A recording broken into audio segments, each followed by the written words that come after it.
Favoritism just doesn't create tension, it fractures trust. And when one coworker starts dividing the team into insiders and outsiders, you're not just managing relationships, you're managing sabotage.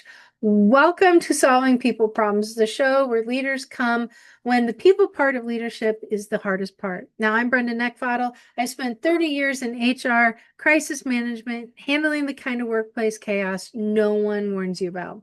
Every episode, we get straight to the point. Sometimes you may even hear the director of security barking in the background, but we bring you real problems, real people, real solutions that you can use today. We don't talk about theory. There's no sugarcoating, just the tools that you need to lead with authority to protect your sanity and keep your team performing at its best. Now, you've seen it. The same people get the best shifts. The same voices get amplified in meetings. And the same group, well, they get pulled into the private side conversations while everyone else is left guessing. And at first, it looks like harmless bonding, but then you notice the ripple.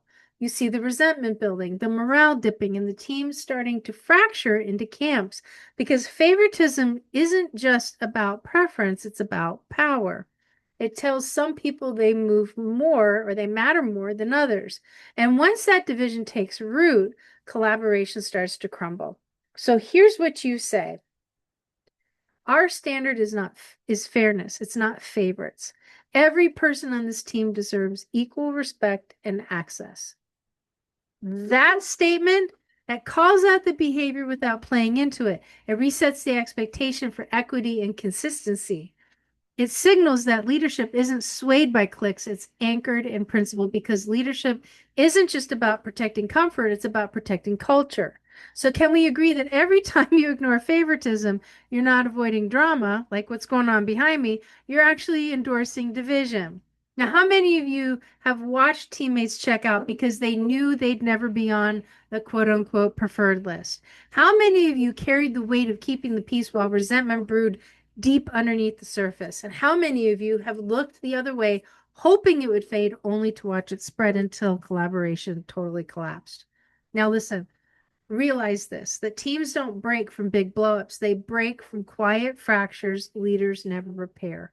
Because you don't build unity by tolerating favoritism, you build it by shutting down division. You don't create trust by letting clicks run unchecked, you create it by setting one standard for everyone. And you don't protect culture by hoping fairness happens. You protect it by making fairness non-negotiable. So where in your leadership are you letting favoritism eat away at trust? Where are you allowing cliques to define who belongs? And what would change if the next time someone tried to fuel division, you made it clear that fairness, not favoritism, sets the tone here? Favoritism poisons teams. Fairness heals them. And the difference is whether leadership enforces the line or avoids it.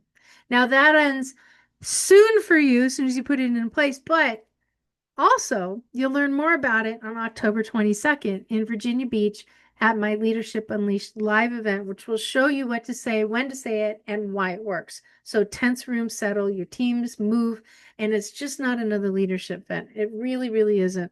It's the one room where you finally get the tools to deal with the chaos that no one has ever warned you about. So employees who push back, performance that slips, and team dynamics that drain the life out of your leadership, they start dissipating. So join me and two Navy SEALs for a full day of high intensity reset that'll shift how you lead under pressure because trust, clarity, and control, those things don't happen by accident. You build them. So seats are limited. Go to leadershipunleashedlive.com and book your spot today.